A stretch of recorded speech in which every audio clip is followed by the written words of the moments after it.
Livelihoods Fund is an initiative by the private sector.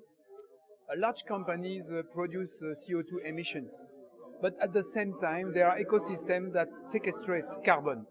The fertility of the soil depends on carbon. The deforestation, the mangrove destruction is linked to carbon sequestration or carbon release. So the Livelihoods Fund is a very simple mechanism. Companies invest money in a mutual fund. This mutual fund is used to support the restoration of ecosystems that provide livelihoods to local population. For example, we help local communities in Senegal to restore mangrove, and the mangrove will provide the fish and the oysters and the wood for the future. In return, the companies will get carbon credit, but not any kind of carbon credit. It's carbon credits that have a very high social and environmental value because they are linked to the livelihoods of very poor population. So the companies will use those carbon credits to compensate, to offset part of their emission. At the same time, the companies that are engaged in the fund are also acting on reducing their footprint through technologies, through change in their logistics, supply, whatever. But they are playing on the two registers. On the one hand, reducing their footprint. On the other hand, compensate, offset through the livelihoods project. And what companies are involved in the Livelihoods project? So far, 7 companies. The fund was created in December 2011, so a bit less than 1 year. In 1 year, 7 companies have joined the fund. The capital of the fund is so far 30 million euro. The first company that initiated the fund is Danone, a dairy company and water company. And the other companies that have joined are a bank, Crédit Agricole, a famous luxury good company, Hermès International, but also the French Postal Group or Schneider Electric, which is energy efficiency world leader.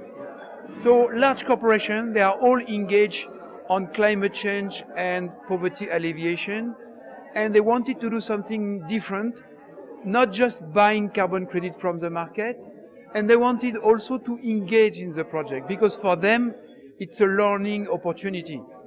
Schneider Electric is working on access to energy in the village where Livelihoods is investing, and they come with technical solutions for the villages.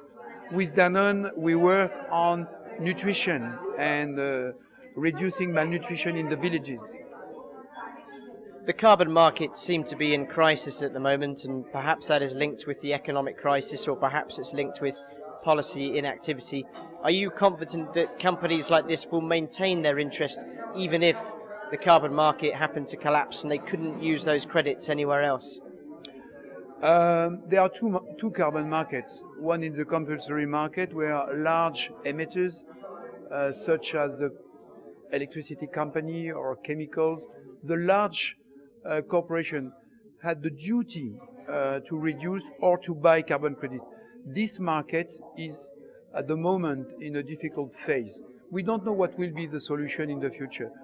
Livelihoods operate on a voluntary market, meaning that all the companies that are part of the fund have decided to invest freely in the fund. They are not obliged to compensate their emission.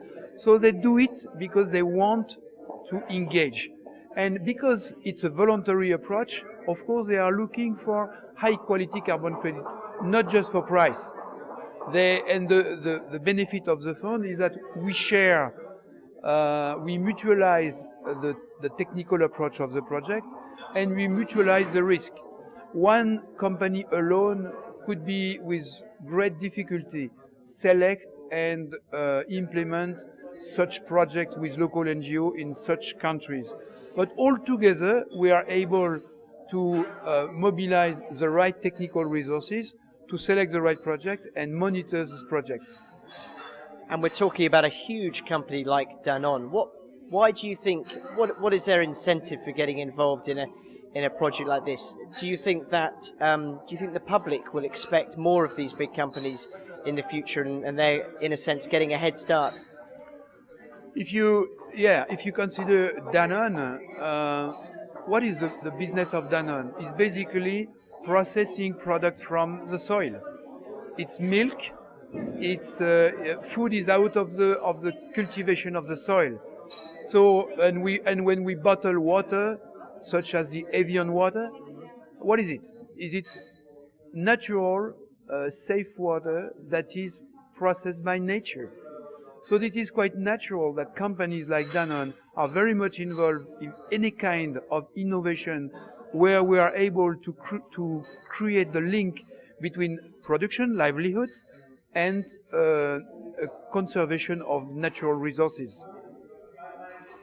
How do you think organisations like yours and others who are working in this field, how do you ensure that we do not see what is commonly called greenwash? How do you ensure, what criteria do you have in place to ensure that this is not a mask for companies' other efforts?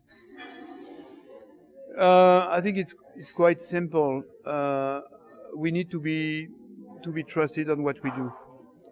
I think the best advocate of what Livelihoods Fund is implementing with the companies is what the NGO can tell about it. When an NGO like Oceanium plants 100 million mangrove trees, go and ask the villages if it's greenwashing. They will tell you. When we are helping the very poor ladies of Sundarbans to restore what we call the bioshield, which is huge surfaces, huge areas of mangrove, to protect them against the waves of the hurricanes that damage the dams, which are soil dams.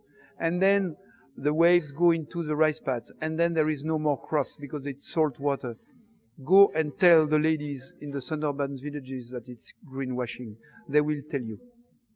And on a final note, we have this economic crisis we've mentioned, but are you sensing there is growing interest in the private sector, in the EU and beyond, in initiatives like these? What I think is that there is a growing understanding that we need to join forces practically, not just in general. There is no one single solution coming from NGO, coming from government, or coming from the private sector.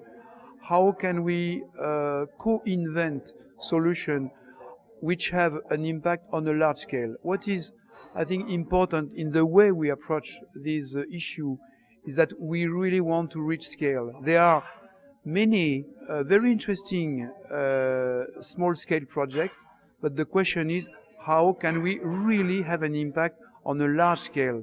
And for that, we need the field experience of good NGOs, we need the competencies of companies, and of course, we need a very clear frame and governance by the government. But we have to implement it on the ground, very concretely, not just through general talks and general things. And that's what we are trying to do in the Livelihoods project.